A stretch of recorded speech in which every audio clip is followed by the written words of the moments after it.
Hablemos de Caldas. Televidentes amigos, les presentamos un cordial saludo de bienvenida en este espacio institucional de Telecafé, Hablemos de Caldas. Y hoy sí que es bien especial nuestro personaje porque tiene múltiples facetas. Es abogado de profesión, es poeta, es escritor, es periodista, ha sido presentador de televisión, fue funcionario público aventajado, oriundo de Anserma. Es Augusto León Restrepo Ramírez, a quien recientemente vimos por acá aspirando al primer cargo público del departamento, nada más y nada menos que a la gobernación de Caldas. Doctor Augusto León, es un gusto y un placer tenerlo por acá. Pues hombre, Germán, el gusto es mío. De verdad teníamos aplazado un poco esta conversación. Sí, señor. Pero bueno, ya se presentó la ocasión y muy grato estar en su programa. Muchas gracias. Usted es de Anserma, del occidente del departamento. ¿Salió hace mucho tiempo de allá? Mira, yo hice mi primaria, mis 3 años primeros de primaria en la escuela Mariscal Sucre de Anserma.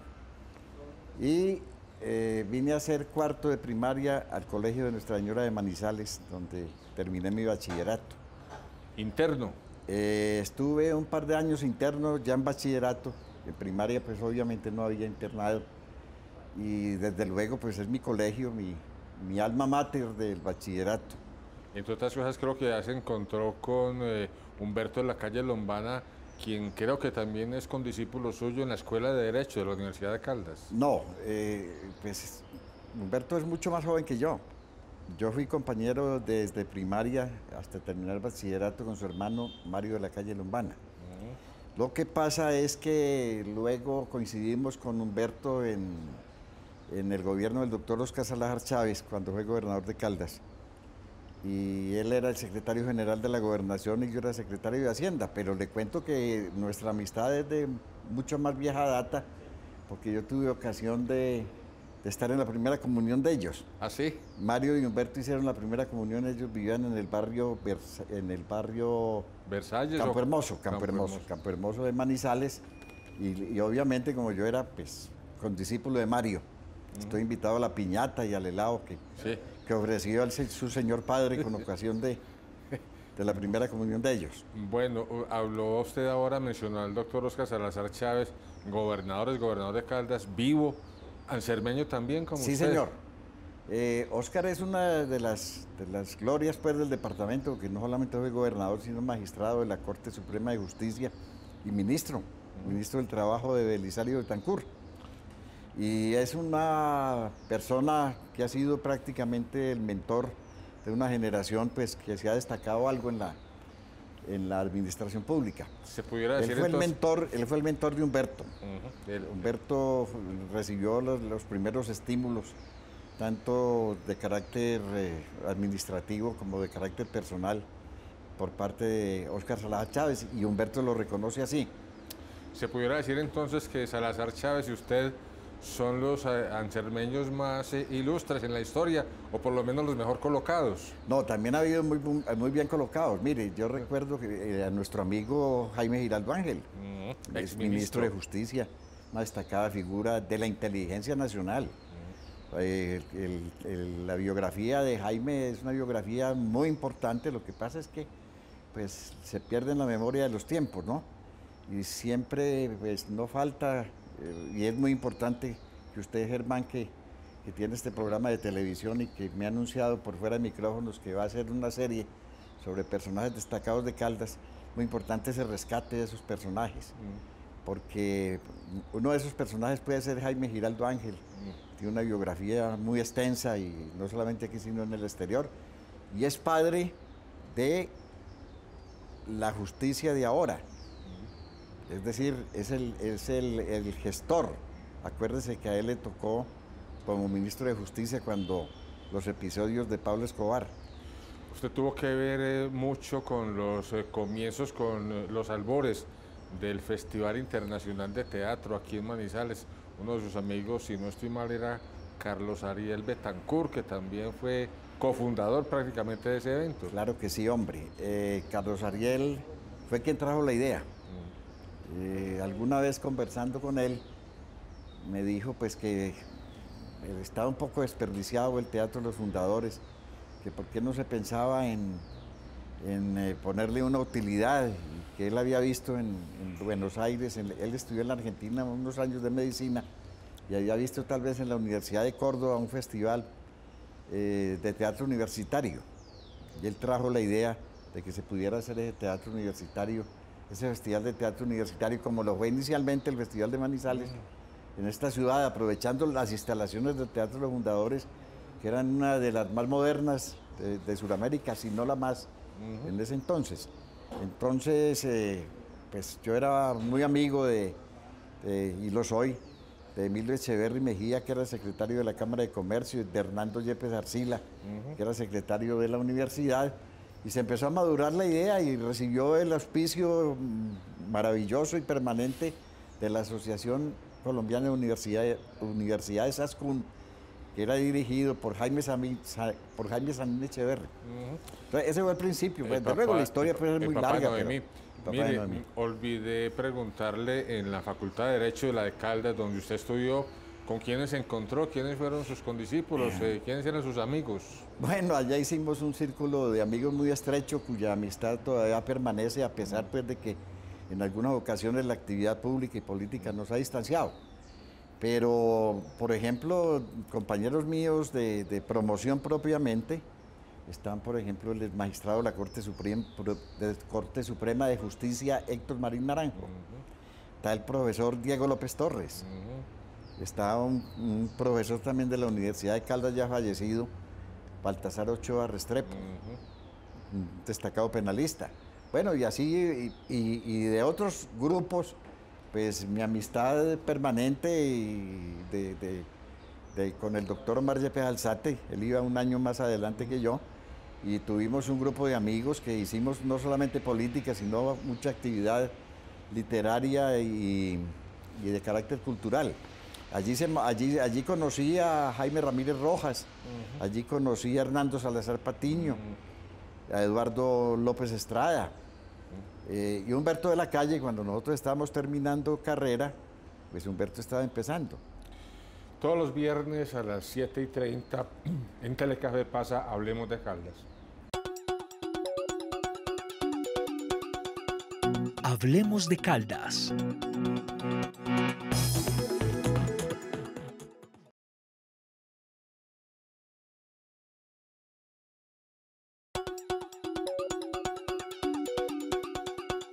Hablemos de Caldas. Volvamos al diálogo con Augusto León Restrepo para preguntarle en nombre de la sensibilidad artística que tiene usted, que ha llegado a cometer poesía, que es escritor, un hombre sensible, ¿cómo termina metido en esos temas de la política? Yo creo, Germán, que fue por influencia familiar. Yo tuve dos tíos que se llamaron José y Guillermo Ramírez Parra, que estuvieron vinculados a la política. José, con éxito, fue representante a la Cámara del sector laureanista, exactamente cuando coincidió la actividad política de él, fue cuando el golpe de estado de Rojas Pinilla a Laureano Gómez. Él fue laureanista y siempre permaneció en la oposición. Es decir, mientras estaba el gobierno del general Rojas Pinilla, mi tío montó un periódico en Pereira, desde el cual él hacía oposición. Entonces a mí me llamaba mucho la atención esa forma de hacer política de él, y una política de principios, y por ese lado me incliné, hasta tal punto desde que ya cuando estaba en bachillerato, ya teníamos cierta actividad política de carácter laureanista, que la combinábamos curiosamente con ciertas actividades literarias vinculadas con el nadaísmo, que yo sé que usted me va a preguntar eso. Pero bueno, le quería preguntar primero, hombre, ¿cómo termina usted elegido contralor por una coalición que integraban Barcos, Yepes, Luis Guillermo Giraldo, y le correspondió, entre otros menesteres, por ejemplo, atender las exigencias burocráticas de don Ferney Tapasco? Sí, Ferney era presidente de la Asamblea en ese entonces, y no sé, pues usted debe saber que yo fui electo por la coalición del doctor Barco, del doctor Yepes y del doctor Luis Guillermo Giraldo. Tuve mucho que ver, desde luego, con los diputados y en general con la clase política de Caldas. Era gobernador Fortunato Gaviria y tal vez Año Arango también me tocó. pero siempre guardamos unas muy buenas relaciones de carácter político con ellos y la verdad es que logramos mantener una paz política maravillosa que permitió que todo se desarrollara dentro de una gran normalidad. Bueno, y todas esas actividades suyas, intelectuales, académicas, políticas, de emprendimiento, pues las ha matizado y eso no es ningún pecado con la bohemia y usted ha cultivado amigos al son de la melodía, de la buena música, de la buena mesa. Pues Cuéntenos. hombre, eso son un poquitico calumnias de la oposición. La verdad es que en Bogotá, donde estoy radicado desde hace 27 años, pues tenemos un grupo de amigos con los cuales nos reunimos habitualmente y desde luego nos tomamos unos buenos aguardientes. Yo soy de los que no he pasado del aguardiente, ellos toman whiskycito, pero yo sí tomo aguardientico de Caldas y valga la cuña, ¿puedo hacerla? Claro que sí. Ah, bueno.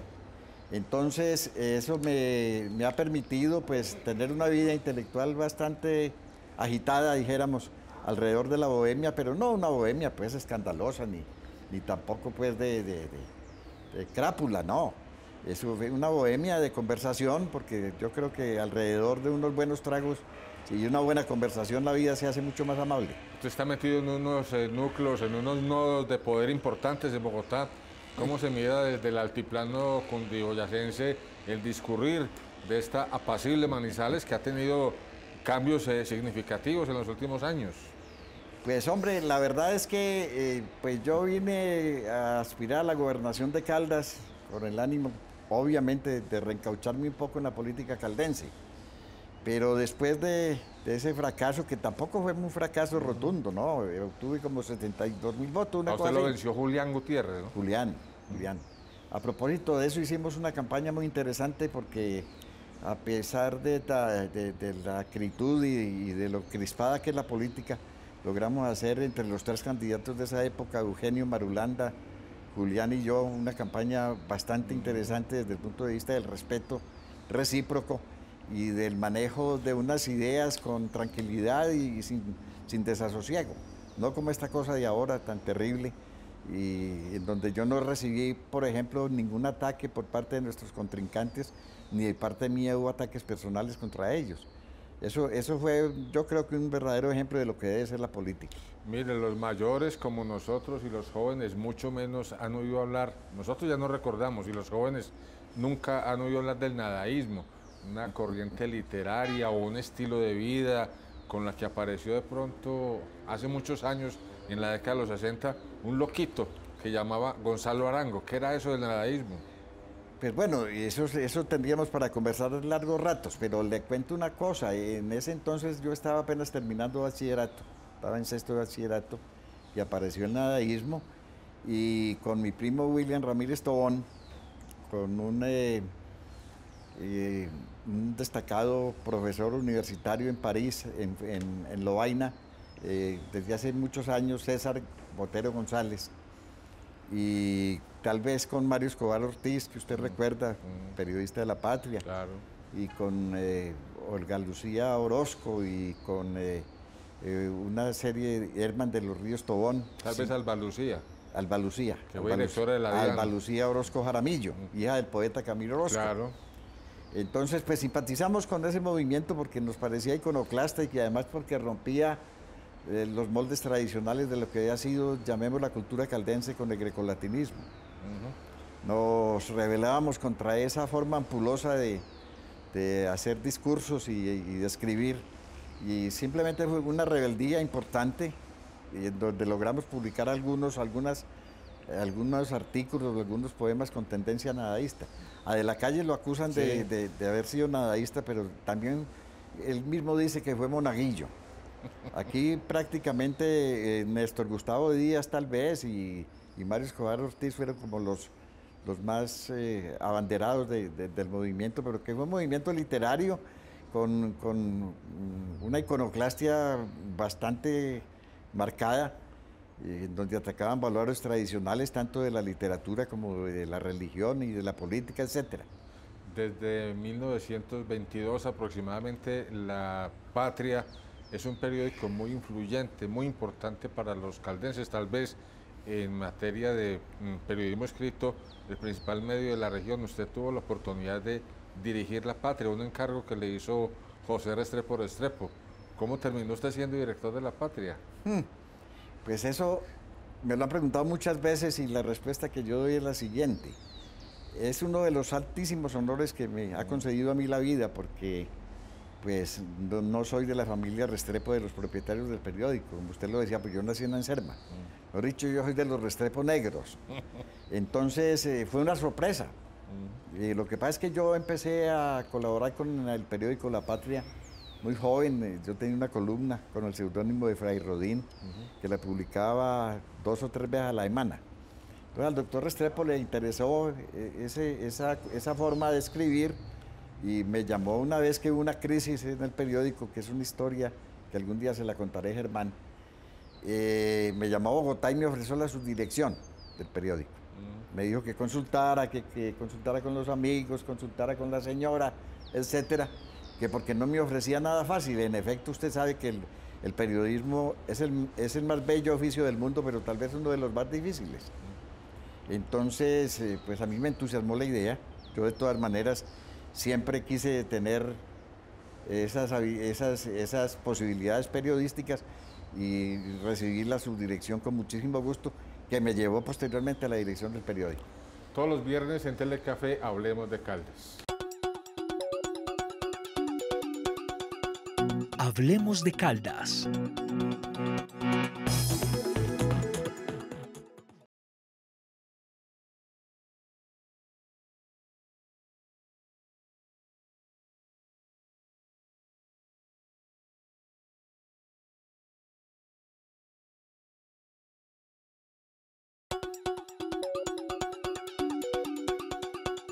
Hablemos de Caldas. Volvamos al diálogo con Augusto León Restrepo para preguntarle por otra de sus pasiones, los toros, una actividad que pareciera que tuviera fecha de vencimiento. ¿Desde cuándo se aficionó usted? ¿Cómo resultó aficionado a los toros? ¿Cómo le parece, Germán, que mi padre, que se llamaba Agustín Restrepo Calderón, tuvo pues posibilidades de vincularse a la fiesta brava de ese entonces y participaba en algunos festejos de índole taurina en Anserma? Y desde muy pequeño me llevaba a la Plaza de Toros de Manizales ya cuando vine a estudiar aquí. Y para que calcule mi edad, le cuento que mi padre me llevó a ver torear a Conchita Cintrón en la Plaza de Toros del Soldado del batallón Ayacucho. Después de eso, pasé a ser acomodador de la Plaza de Toros.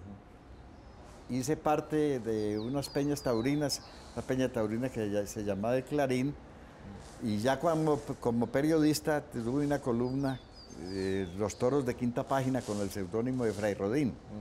Pero además, por circunstancias de la vida, fui presidente de la Plaza de Toros de Manizales, por una razón muy sencilla. Porque fui secretario de gobierno del doctor Ernesto Gutiérrez Arango y él como alcalde. En ese entonces los alcaldes presidían las plazas. Como era ganadero, pues obviamente no podía ser presidente de la plaza. Y en mi carácter de secretario de gobierno asumí la presidencia de la plaza, donde recibí tremendas silbatinas por decisiones que tomaba con 2 asesores de la presidencia en ese entonces, que eran un señor a quien llamaban el Manco Vélez, y el doctor Mejía Rivera, que eran unos grandes aficionados. Todavía no había llegado el doctor Luis Bernardo Gómez Upegui. No había llegado. Pero también fui asesor de la presidencia con Luis Bernardo en posteriores épocas. ¿Usted diría que los toros es una fiesta que está herida de muerte? Yo creo que es un poco de modé para la época actual. Quiero decir que hay una tendencia mundial que se relaciona con la defensa de la vida y de los animales y con la definición que hicieron ya de que son seres sintientes. Entonces, eso ha producido que, con excepción de Manizales, en muchas plazas de Colombia y del mundo haya una deserción por parte de los jóvenes, con excepción de Manizales, porque usted conoce que aquí hay una afición nueva, hay una afición juvenil estimulada por la Plaza de Toros de Manizales. Bueno, mire, usted terminó su actividad laboral en la Federación Nacional de Cafeteros. Entre otras cosas, creo que es de las poquitas personas que han renunciado a un cargo de importancia en esa entidad, en la federación. Pero ¿cómo le parece que yo siempre llego a esos puestos de relativa importancia tarde? Yo llegué a la Federación de Cafeteros, pero desde luego no es una queja, cuando ya la Federación de Cafeteros era a lo que aspiraba todo el mundo. Fui muy bien acogido, no tuve cargos directivos ni ejecutivos, yo simplemente hacía parte de la oficina de abogados de la Federación. Pero mi vida laboral la terminé como asesor del Procurador General de la Nación. Y ahí fue cuando obtuve la jubilación. ¿Qué detesta de la condición humana? Usted que ha paseado por tantas facetas de la vida del ser humano, ¿qué detesta? Hombre, la deslealtad y ser uno desagradecido. Pero yo me he caracterizado siempre porque he reconocido quienes en el transcurso de la vida me han dado la mano y me han ayudado a pasar, a transitar por caminos muy difíciles, que todos los hemos pasado. Pero la ingratitud es una condición innata en la actividad política. Terrible, es terrible. Y yo le digo que a pesar de que difiero mucho de quienes han sido mis jefes, siempre he tratado de mantener con ellos una amistad personal que tiene mucho que ver con el agradecimiento. Usted es un lector incansable, infatigable también. ¿Qué le gusta leer? Hombre, yo leo especialmente en los últimos años de temas relacionados con la política y la historia, con la historia del país. Me ha interesado mucho porque por mi relación cercana con De la Calle, cuando a él lo designaron presidente de la comisión negociadora con las FARC, me apasioné con ese tema. Y he seguido paso a paso toda la trayectoria y he escrito, tal vez usted lo ha visto, permanentemente sobre el tema de la paz, sobre el tema de la reconciliación, sobre el tema de lo que debe ser la paz para el país y para el futuro de las generaciones. Y lo vemos muy cumplido en el portal Siglo XXI. Sí, señor. Tengo ahí una columna casi cada 8 días en donde pues puedo explayarme y expresar mis ideas. Y en materia de música, ¿cuáles son sus apetencias? El tango, me imagino. Nosotros tenemos allá en Bogotá todavía un grupito que nos reunimos a oír tango. Y a veces hasta tenemos la osadía de bailarlo. Claro, pues que yo ya lo bailo únicamente con la señora, ¿no? Por razones obvias. Pero de resto, la música en general me llama mucho la atención. Curiosamente, le cogí una especial afición a la ópera y a la zarzuela. Entonces bueno, no hay espectáculo en Bogotá relacionado con la ópera y la zarzuela al que yo no asista. Caldas tuvo una importancia singular en los poderes centrales en Bogotá en la década de los 60, 70, 80, y ese poder se ha ido diluyendo. ¿Usted percibe que Caldas ha perdido importancia en los grandes escenarios nacionales? Indiscutiblemente, sí. Ha habido, por los gobiernos nacionales, cierta apatía ya muy marcada. Sin embargo, pues tenemos en este momento un ministro a quien yo aprecio mucho, que es el doctor Germán Cardona, que ha repetido ministerio, y ha habido ministros caldenses que más bien que mal han contribuido pues al desarrollo de Caldas. No podemos negarlo de ninguna manera. Pues doctor Augusto León Restrepo, muchas gracias por habernos permitido meternos pues en esa vida que usted ha llevado pues llena de pasiones y muy interesante. Muchas gracias. Muchísimas gracias a usted, Germán. Lástima pues que quedé como iniciado, porque a mí me gusta conversar. Tiene que volver. Incluso hasta con las cámaras me gusta conversar. Muchas gracias. Y a ustedes, televidentes amigos, los invito a que Dios mediante en una semana nos reunamos nuevamente aquí en esta cita de región. Hablemos de Caldas. Será hasta entonces. Gracias, muy amables.